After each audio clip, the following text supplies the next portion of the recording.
Perpanjangan masa jabatan Presiden Jokowi mencuat kembali setelah digaungkan Ketum PKB Muhaimin Iskandar atau Caimin. 7 partai politik di koalisi Jokowi memberikan sikapnya soal wacana perpanjangan masa jabatan. Dirangkum detik.com, PDI Perjuangan tegas menolak perpanjangan jabatan Jokowi melalui penundaan pemilu 2024.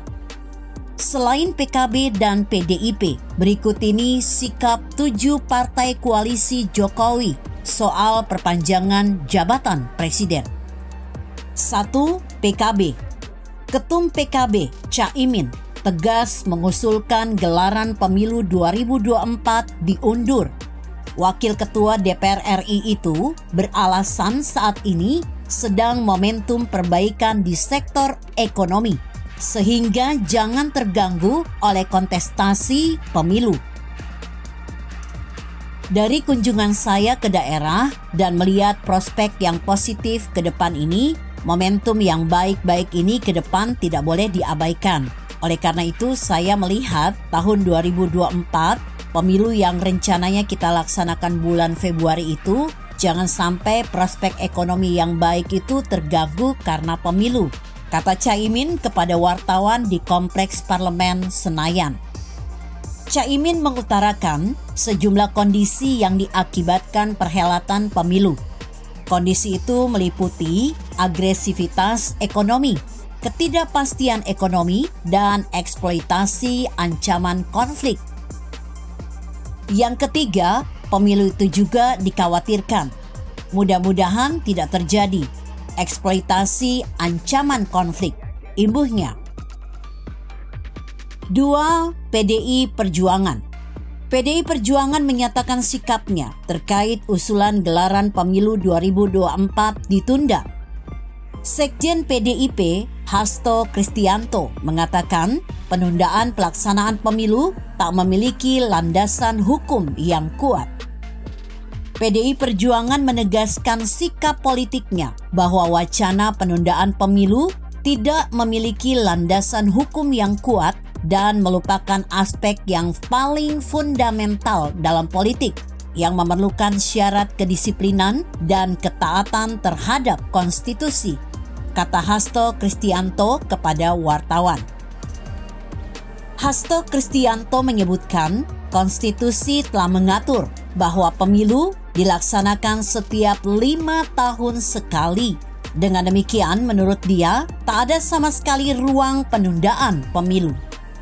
Atas dasar ketentuan konstitusi pula, konstitusi mengamanatkan pemilihan umum dilaksanakan secara langsung, umum, bebas, rahasia, jujur, dan adil setiap 5 tahun sekali. Dengan demikian, tidak ada sama sekali ruang penundaan pemilu, ujarnya. 3. Golkar. Ketum Partai Golkar, Airlangga Hartarto, menerima aspirasi dari masyarakat petani saat kunjungan kerjanya ke Kabupaten Siak, Pekanbaru. Para petani di Kampung Libojaya menyatakan keinginan adanya berkelanjutan pemerintahan Presiden Jokowi. Aspirasinya kami tangkap tentang keinginan adanya kebijakan berkelanjutan dan juga ada aspirasi kebijakan yang sama bisa terus berjalan. Tentu permintaan ini yang menjawab bukan Menko, karena Menko tadi menjawab urusan sawit, kata Airlangga dalam keterangan tertulisnya. Karena kita punya topi dari parpol dan hadir di sini anggota DPR RI. Oleh karena itu, aspirasi masyarakat dari Kabupaten Siak, terutama para pekebun dan petani, kami serap. Karena kami Ketua Umum Parpol memang tugasnya menyerap aspirasi rakyat, tambahnya. 4. Nasdem. Ketua DPP Partai Nasdem, Tengku Taufikul Hadi, mengkritik usul pemilu 2024 ditunda 1 hingga 2 tahun. Usul penundaan pemilu 2024 dinilai tak mempertimbangkan kehancuran demokrasi. Sehubungan dengan sejumlah usul dari tokoh politik dan Menteri Kabinet Kerja ini, bahwa kepemimpinan Pak Jokowi dapat diperpanjang dengan melakukan amandemen terhadap konstitusi, maka dapat saya sampaikan bahwa usul tersebut sesungguhnya tidak bertanggung jawab, kata Taufikul Hadi kepada wartawan. Taufikul Hadi tak habis pikir memperpanjang masa jabatan presiden dengan cara mengamandemen Undang-Undang Dasar 1945. Hal itu, kata Taufikul Hadi, merusak konstitusi. Kita tidak mampu membayangkan hanya karena ingin memperpanjang setahun atau 2 tahun masa kepresidenan, lantas konstitusi mau diobrak-abrik. Itu sungguh tidak setara dibandingkan antara tujuan pragmatis yang hendak dicapai para politisi tersebut dan kerusakan konstitusionalisme kita, ujarnya. 5. PAN. Ketum PAN Zulkifli Hasan atau Julhas setuju gelaran pemilu 2024 ditunda sesuai usul Ketum PKB Caimin. Julhas mengutarakan sejumlah alasan di balik keputusannya tersebut. Julhas beralasan pemerintah perlu menangani berbagai sektor yang terdampak selama situasi pandemi. Dia menyebut pertumbuhan ekonomi saat ini rata-rata masih sebesar 3 hingga 3,5%. Dia juga menyinggung konflik militer yang terjadi antara Rusia dan Ukraina. Menurutnya, konflik tersebut berimbas pada harga minyak yang mempengaruhi perekonomian global maupun dalam negeri. Lebih lanjut, dia menyebut biaya pemilu 2024 akan mengalami kenaikan. Pemilu ini biayanya besar ya. Terakhir itu yang saya dengar naiknya aja tuh 180 atau 190 triliun dari 400-an, kata Zulkifli Hasan. Dia juga bicara soal hasil survei tingkat kepuasan terhadap kinerja Jokowi yang masih relatif tinggi.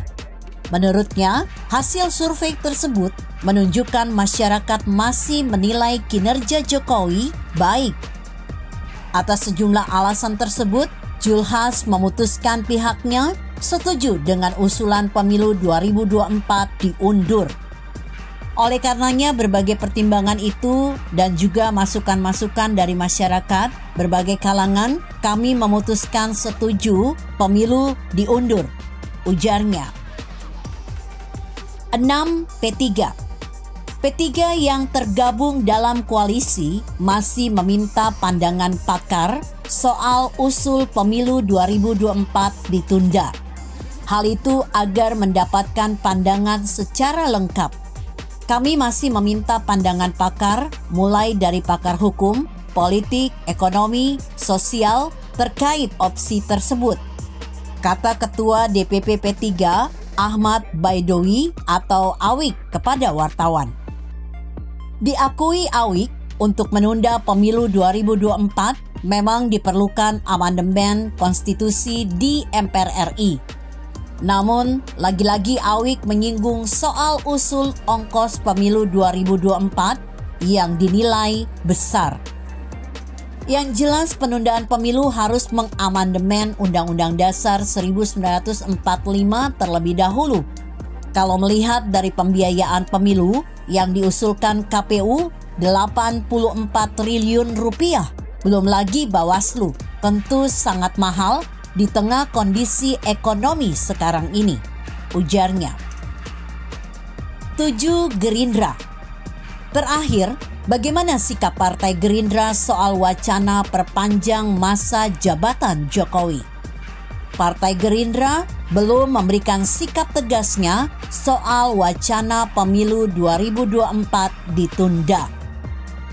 Soal itu kewenangan Ketua Umum Prabowo Subianto untuk menjawabnya, kata Ketua Harian Partai Gerindra Sufmi Dasko Ahmad. Apakah wacana perpanjangan masa jabatan presiden tersebut akan terrealisasi atau tidak? Kita tunggu saja hasilnya. Pastinya sulit wacana itu akan terwujud. sebab harus mengamandemen Undang-Undang Dasar 45. Begitu kira-kira. Bagaimana menurut Anda? Jika Anda berpendapat lain, berikan komentar Anda di kolom komentar. Saya Emma, Karisma 90.